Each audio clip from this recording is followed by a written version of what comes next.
Napapatigil ang mga kliyente sa munisipyo ng Nasugbu, Batangas dahil sa mga nakakatakot na Halloween decoration sa loob ng mga opisina.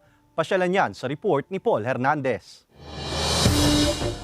Nagmistulang horror house ang munisipyo ng Nasugbu, Batangas dahil sa mga makapanindig balahibong dekorasyon dito. Ang mga kwarto, hitik sa iba't ibang horror stories. 17 opisina nito ang dinisenyuhan at nilagyan ng nakakatakot na mga props. Ginawa po namin competition for the whole municipal building po. Pero ito po ay open po sa lahat po ng mga taga Nasugbu, even po kung sa labas po ng ating bayan. Dagdag sa thrill ang transformation ng mga silid para maging abandoned hospital, massacre area at sementeryo. Kaya ang mga kliyente at mismong empleyado natitigilan daw saglit. Ito ang unang beses na magsagawa ng ganitong aktibidad sa munisipyo. Nagugulat po ang aming mga kliyente at natatakot yung karamihan dahil kumbaga iba po ang mga nakikita nilang mga decorations sa aming mga offices. Libreng mapapasyalan ang lugar hanggang sa Biyernes. Kasabay niyan magkakaroon din ng trick or treat sa munisipyo.